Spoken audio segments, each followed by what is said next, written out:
I am not and never have been a corporate officer, director, managing agent, member, or employee of Watchtower. I do not direct and have never directed the day-to-day operations of Watchtower.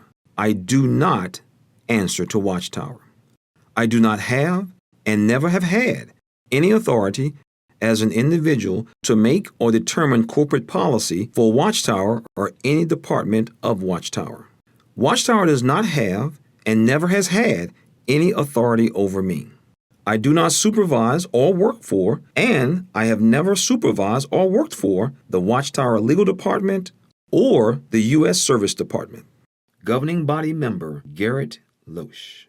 And what makes this statement in this legal document most fascinating is he is correct.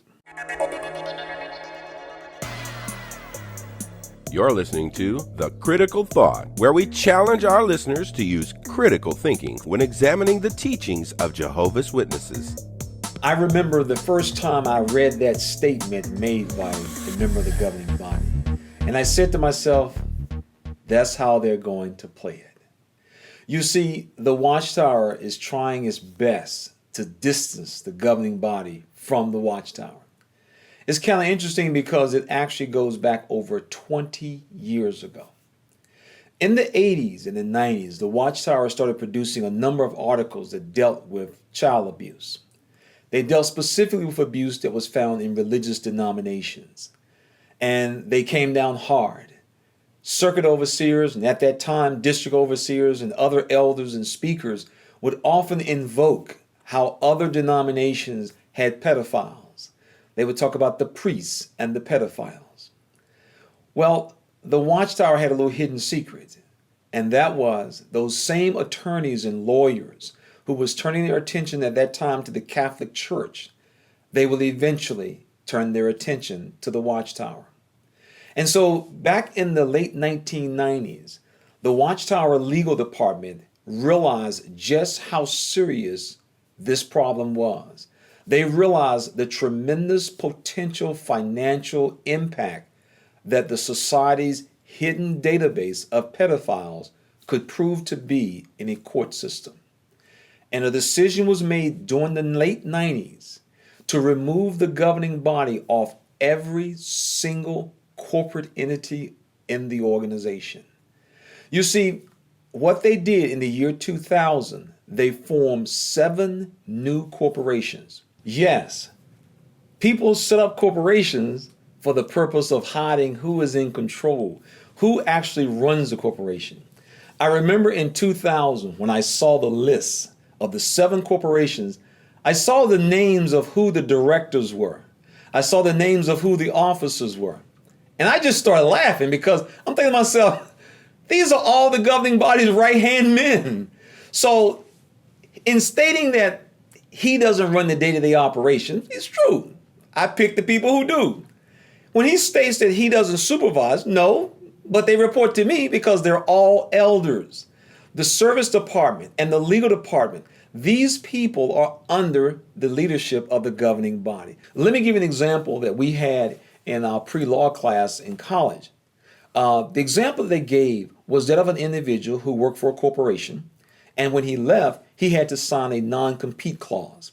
So what he did was he set up a corporation, and he used the corporation to compete against his former boss, and he was sued. And so he attempted to try to hide behind the corporation because he was the only person who worked for the corporation, and it failed. So sometimes trying to hide behind a corporation simply doesn't work. That is known, as we mentioned, as piercing the corporate veil. And so basically the society is going to try to hide the governing body behind these various corporations by removing their names off them. But time is going to tell, and we're going to see what happens in the court system. Corporations are basically formed for 3 reasons. 1, to protect the individual. 2, to protect the assets or the money. And 3, they are oftentimes formed to protect who actually controls the company, who's actually running the show. When I read that statement that was a legal document by Loesch, a member of the governing body, I said to myself, these guys are good. You see, the wrong question was being asked. See, the question basically was, do you report to the Watchtower Society? Does the Watchtower Society control you? Well, the answer is no. And he was correct. The Watchtower does not control me. Jehovah's Witnesses are the masters of semantics. We did a video on how the organization uses the word semantic games. It's known as theocratic warfare. Years ago, the organization made a statement that basically if our enemies don't understand the words that we're using, too bad. The question that needed to really be asked is, do you control the Watchtower? Here's how the organization is set up in its various corporations. The same corporations that all the governing body members were removed as officers and directors in order to become a voting member, in order to become an officer, in order to become a director of the Watchtower Bible and Tract Society's various corporations, it requires that you be an elder. And so the question is, who controls the elders? It's the governing body. People often ask, well, suppose some of the people who are running the corporation decide to go rogue and go on their own and start doing things. That cannot happen. If the person is removed as an elder, then he loses his position in the organization's entities and corporations. That's how it's set up. It's the coolest trick in the world. It's really the hand behind the scenes. The governing body, at the end of the day, they control the organization. They control the corporations. The corporations do not control them. And when you read his comments in this legal document, it is being answered from the side of, does the corporation dictate and control you? No, it doesn't. But they definitely dictate and control these various corporations. And this is what they're going to try in this legal case. They had been planning for this and recognized that this day was coming. On August the 14th, the state of New York revised its laws in the area of child abuse. They lifted what is often protected individuals and organizations for years. It is called the statute of limitations. In other words, if you don't go to the police, if you don't find out about what I have done before a certain amount of time, I'm a free man. Well, we now live in a culture that has changed. The entire world's view is changing in a lot of areas. And one of these areas is how people view child molestation. Legislative bodies all across the country are going back and looking at what they are seeing. Think about this. A child is molested at the age of 7. The state may allow 5 years for them to actually have the opportunity to file a grievance. In 5 years, this child is 12 years old. They have realized that the time for these individuals to make these claims needed to be extended, because it's typically in their later years in life that they begin to have the tremendous impact of what happened to them when they were a child. And so state legislators are making arrangements by passing laws that reverse the statute of limitation, extend the statute of limitations. And now the state of New York has done just that. They are now being provided with 1 year to state their case. Now, a lot of people wonder, will this bring the society down to its knees? And you'll get various views from one position all the way to the other position. We don't know. But we do know one thing. Cases of people who were abused, cases that were mishandled, will now come to the fore. The most important thing the society has been able to cultivate over all these years is their brand. And now people will have the opportunity to see another side of their brand. Over the years, we have seen how the society has tried to distance themselves from this issue. For example, at one time in the organization, a man who was accused of pedophilia, he could actually be reappointed as an elder. They had a process that was known as living it down. In other words, if enough time had passed, this person could actually be reappointed as an elder in the congregation again. Well, that created a problem because that meant that once again the Watchtower had individuals who had been involved in pedophilia on the ticket. And so what did they do? A decision was made that anyone who had ever had this issue in their background could no longer serve as an elder. I remember this so vividly because there was an elder in our other congregation, the sister congregation that met in our hall. He was removed because of that. I've had opportunity to speak to people who've indicated that there were actual elders who called to Bethel, literally crying, begging, brothers, I've changed my life. I've changed my life. I'm not involved in such things. And the society said, we don't care. We got to get you off our docket. Because what would have happened is the society realized that they would have had elders still serving as elders who had this in their background. And so now they can make the statement proudly, we don't have any elders who have this in their background. Well, yes, we know now because the law was coming after you. Think about this. If the law had never changed, if the law had never started coming after the Watchtower, these same men would still be elders. Isn't that amazing? Is it not amazing that it actually took Satan's government to put pressure on God's organization to do the right thing? Which is it? The tail is wagging the dog or the dog is wagging the tail? The society began to make a number of moves that would help protect them. They went so far as to cut all ties with the appointment of elders themselves. For years, all elders were appointed through the service department. In fact, it was done in such a manner that it was often said they've been appointed by the governing body. Well, why? Well, the governing body oversees the service department. But now the governing body is no longer associated with the Watchtower Society. They are separate. They are hoping that they can use this method that they have taken by setting up these corporations and getting all the governing body members off the corporation's titles and paperwork. They're hoping that this will spare them.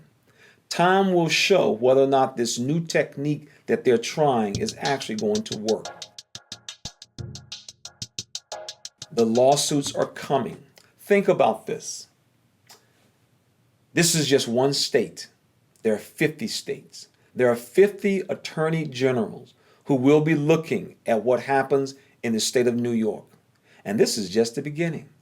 The Watchtower has boots on the ground in over 200 nations around the world. 200 nations. This is just the beginning. This is the day that the Watchtower Legal Department has dreaded. I mean, these guys have dreaded this day, and now it's here. And now we're going to see what happens. The documents that the society has, these things, because we now have all kinds of new laws that deal with privacy. The society has been losing issues involving the clergy. With all the new laws that we see are being passed, the society will struggle to hold on to those documents, those names, those dates, those people who have been involved in the issue of pedophilia. Here in Washington, D.C., ever since the Watergate trials, there's always been like a little phrase, and you'll hear the news people often use it. They basically ask like 3 questions when issues come up. The first question they ask is, who knows about it? The next question is, when did they know? And the third question, what did they do once they found out? Depending on how these questions are answered, often determines if you go to jail or not, if you're going to have legal problems or not. Because the question of who knows it is very important. When corporate legal departments of an organization know something, what do they do about it? When do they know about it? Those questions have to be answered. And today we are now living in an environment where people have reached the point where a lot of things that were hidden, kept underneath the covers, not anymore. People have reached a point in their lives, I'm not taking it no more. I'm not taking it no more. When you look at the names of those individuals who are now the directors and the officers of these new corporations, they were hand-picked. Every single person who was on the list of who will be running these various corporations were all hand-picked by the governing body. Nobody was selected who didn't meet the approval of the governing body. Now, what does that mean? Well, in practical terms, it means that they will carry out the wishes of the governing body without the governing body's name appearing on any document. It's simply amazing. This is the approach that the society is going to try to take. They're going to try to take and distance the governing body from anything to do with Watchtower and its various corporations. Yet the very people who are in charge of these corporations are handpicked by the governing body. It's almost like the Politburo and existed in the Soviet Union. They just simply will rubber stamp whatever the governing body wants. But on paper, in legal terms, their names won't show up. It's an interesting trick that they're going to try. And there have been other people who have tried this. Other individuals have set up corporations and they didn't want themselves to be identified as running the corporation, and they have ran into problems. And so we're going to see, is this the same issue that the society is going to run into? Because they're going to try it. Now, you can see from the statement of the governing body member, that's how they're going to play this. We have nothing to do with the Watchtower. It operates totally separate from us, even though we handpicked every single man who's on those corporations, and they're our best friends. You know, when I think about it, it takes me back to one of our elder schools where we were asked by the instructor. He said, I need for you to write the following information in the margin in our own handwriting. And these all alluded to or dealt with give the appearance that no one influenced your thinking. No one influenced the decision that the body of elders came to. You came to this conclusion independently of anyone. Don't let them know you've got your information from the legal department. Don't let them know you got it from the service desk. That's why on the service desk, they will not give you the name of the brother you speak to on the desk. You will not be quoting him, but yet you will be carrying out his wishes. And I thought the same thing about these individuals who were selected as officers and directors. These men are basically being set up as the fall guy. But because of a witness loyalty to the organization, they will fall on their sword obediently. It is simply amazing when you look at how this organization is put together. And that's really what this whole thing is about. They set these corporations up, distance the governing body. They're going to let others be the fall guy. The circuit overseer, he'll be the fall guy for the elders who they appoint that have problems. The governing body, our hands are clean of any corporate policies and directives. Well, legally, technically, yeah. But at the end of the day, in reality, it's not. They'll be pulling the strings. And the reason why, as we mentioned before, you cannot serve on these corporations unless you are an elder. And believe me, if the governing body wants you removed as an elder, it won't take much effort. And at that point, you're no longer qualified to be on any of the corporations.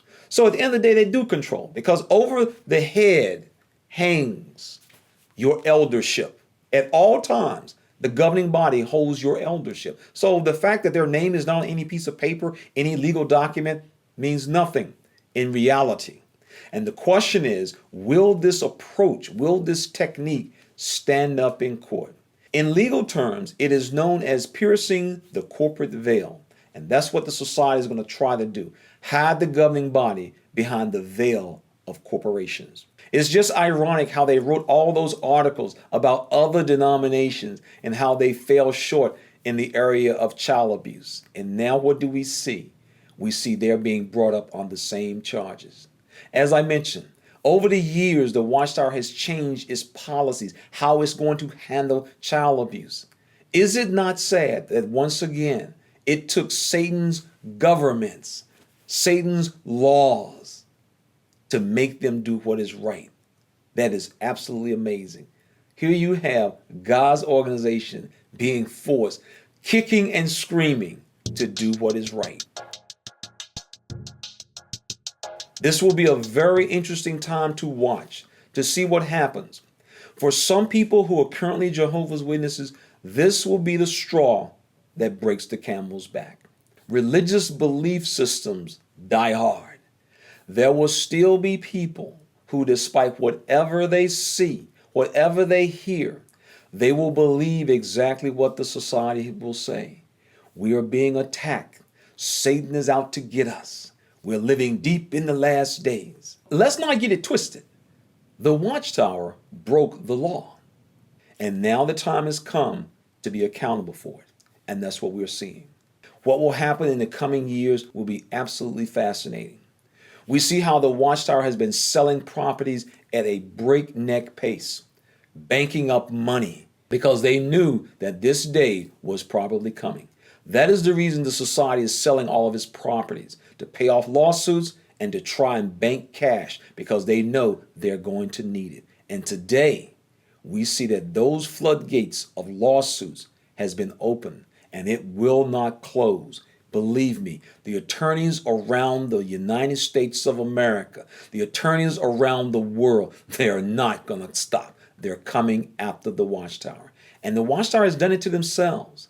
They have handled these cases incorrectly. They have hurt people. And then they have told those people basically, shut up and go and sit down. Well, there's a day of reckoning. And they're going to have it in the court system. And probably the most interesting thing is how public this is going to be. You see, that's really been the society's key. They've been able to settle lawsuits, put a gag, and nothing is said, nothing is known, nothing is done. But not this time. People are coming out and they're not using John Doe's many times or Jane Doe's. My name is Larry Johnson, and this is what happened to me. And so we're going to see a conversation that many Jehovah's Witness families are going to have. And the conversation will either lead one of two ways. They will recognize society didn't handle this right, or they'll just keep lying to themselves. So the critical thinking question is, where do you stand on this issue? Will you be a person who's honest enough, fair enough to recognize society handled this thing wrong? Or will you be the individual who will simply continue to make excuses for wrongdoing? If your family was affected by this pedophilia issue, you now have the opportunity to let your voice be heard. So, on what side of the coin will you be on? Hey, this is Lady C. Thank you for tuning in to The Critical Thought. We appreciate having you in our audience. Not only that, but we invite you to subscribe to our channel and be sure to hit that bell so that you can receive notifications when we upload new content. Be sure to follow us on Facebook and Twitter and give us a thumbs up if you like this video. Thank you for being in our audience. This program was sponsored by Critical Thinkers.